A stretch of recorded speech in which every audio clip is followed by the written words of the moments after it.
You are listening to the MJH Experience on Blog Talk Radio. Okay, now I think everybody would probably like to hear a little bit about your background because it's so traumatic. You've lived more in your few years than, fortunately, most of us will ever have to experience. We should have 2 or 3 lifetimes. Yes, fortunately, most of us will not have to go through these experiences. I think I'm old at age 39. I can tell you that I'm just about to get retired. That's one thing. But by age 15, you had lived through a lot of this. And it's, as Mike mentioned, your book is not stagnant. It's an ongoing process. Yes, yes, it is. It continues. Yes, and I wish that would be. I wish I could say the last chapter has written. Unfortunately, my life has always been Highway 1 to Rockies for some reason. It's never flat. It's just I wish it would be different. But, anyways, I'm born in 1970s. I actually was a child during the 7 years of reign of Shah of Iran. I saw a lot of things back then that didn't make sense. Of course, the revolution happened, and things didn't make sense after that either. And I started questioning things very, very young age. At age, unfortunately, my life is sort of a public arena and a private arena. In my private life, I had a very abusive father that abused my mother, and then I had a very abusive brother that molested me, then basically raped me and other things. And then I had the public persona, which I became the opposition of Iranian regime at the very early ages. And at age 13, I became an anti-God, basically. I said if God existed, then he would have taken care of me instead of sort of letting me live the way it is. But going back a little bit, giving a little bit of good news to your listeners, just a little light news. When I was 5 years old, we lived in the second floor of a Jewish family home. He was a rabbi, wonderful man. His name was Sassonis, very famous in city of Isfahan, which is the sort of art city of Iran, and wonderful, wonderful family. I learned so many of the humanity lessons from him and his family. And when I became 13, my father left us, and we didn't have anything. But my mother wanted to go to Mecca. And one day my mom showed me on television a picture of Kaaba, and she said, "This is where I'm going to go visit House of God." And I remember telling her that way, and I still get shiver when I mention it because I'm so ashamed of myself for saying that, but God knows it's true. I said, if this God of yours will help you to go to Mecca, then maybe he can make me come with you so I can visit him in person. And believe it or not, my father decided that he didn't want to go to Mecca anymore, and of course we didn't have the money. My mother had to get permission from him according to rules of Iran.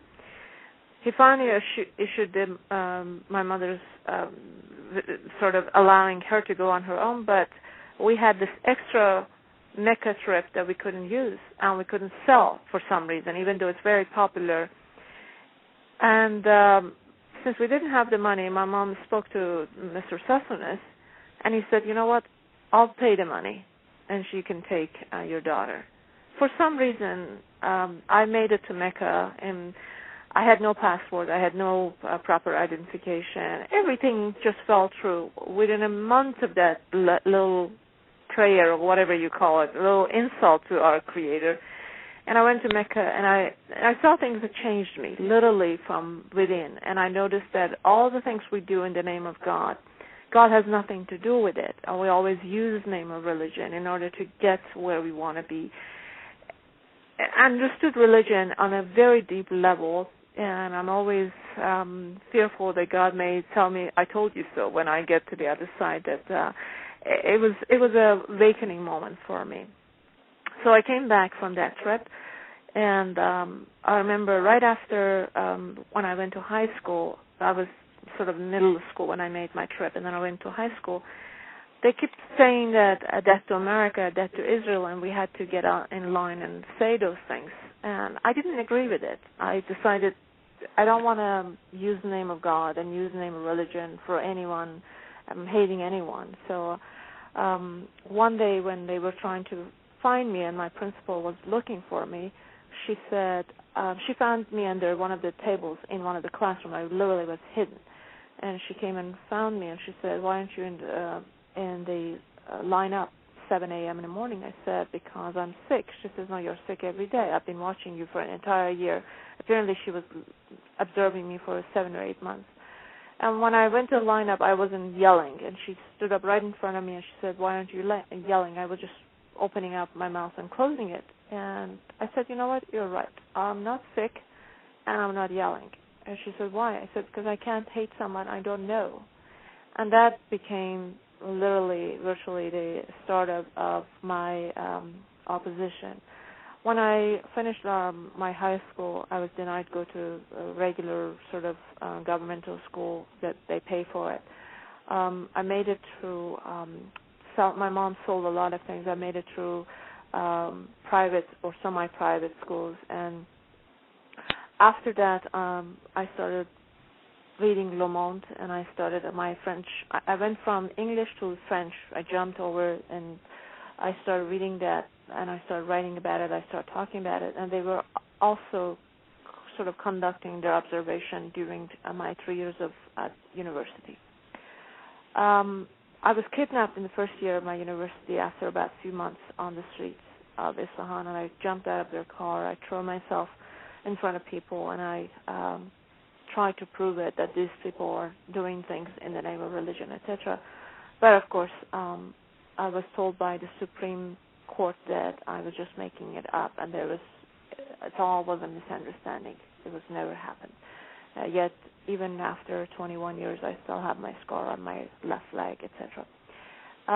After that, I got sort of notes from the intelligence service. I was intelligence in every single day. They were pulling me out of classes. They were taking me to intelligence office every single day. I took some shots of just regular people, regular students in class. Apparently, everything that I did, and it's been documented very well in the book, that it was all forbidden.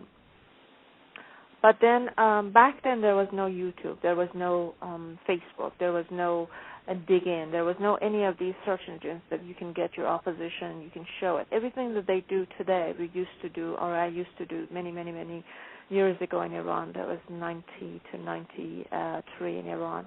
But then I got this very heavy mail from the authorities of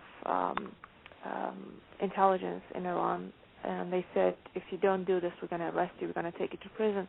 And I had gone to prison for a few brief hours, and I knew how it looks like. You cannot ever be heard. So I decided I'm not going to say anything. I'm just going to sign up, go out, and write about it, talk about it. I decided to leave the country after that, and I made it to Canada through Europe. But I had forgotten that abuse that we received inside home, my brothers carried that abuse to sort of Canada. And, of course, when you're entering a country with no language, no job skills, nothing.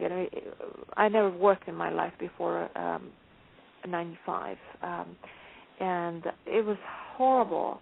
And to top that, my abuser sort of wanted to resume his relationship supposedly with me, and that's where I almost committed suicide. And then I had to speak up. And my therapist, her name is Gaydon Hammond, or was Gaydon Hammond, she saw me and she said, Ghazal, you need to write your story because it will save lives. And I took her advice.